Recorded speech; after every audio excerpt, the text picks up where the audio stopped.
like to think of myself as a well-spoken person, and that's why I enjoy debating people, as long as I actually know what I'm talking about, of course. And when debating, there's always this one phrase that I hate, and I truly do mean hate, and it's usually used when people tend to be backed against the wall. It's the phrase, "How dare you?" "How dare you" signals that the sole appeal of the argument is one's emotions. But who is to say that the person you're debating feels the same as you? Seeing how you're debating, you can pretty much put money on the fact that the person you're debating doesn't agree with your feelings. So with that out of the way, let's talk about a thing that's unusually prevalent in the Splatoon community. Faking having passed away. I really could just turn this into a fake advert, I really could. And that honestly is just the best way to describe people like this. Hey you! Has your online reputation gone down because of some dumb shit you did? Just fake your death, and it will grant you a free fresh start without consequence. Success not guaranteed. So far, 5 major personalities have faked dying.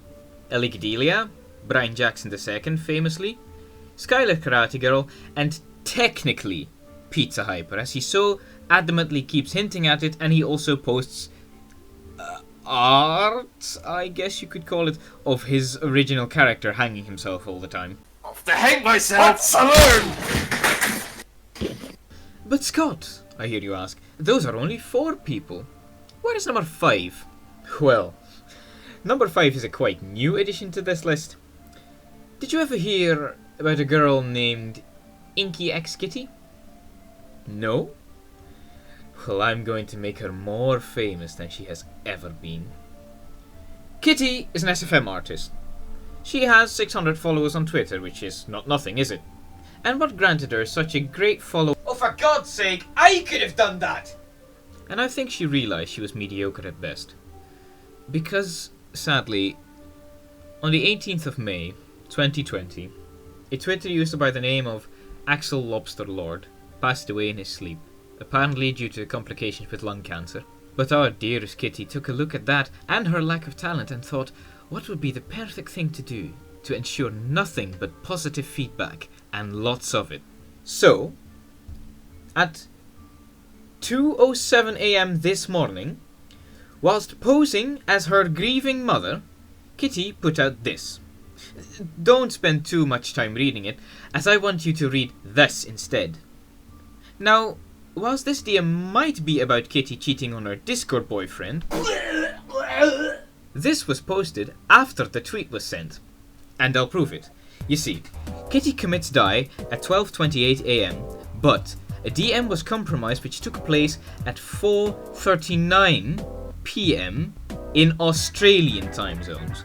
Australian time zones are at least 8 hours away from GMT, add 1 hour to get Amsterdam Standard Time, and you get at least that the DM took place at 1:39 in the morning of the 19th of May 2020.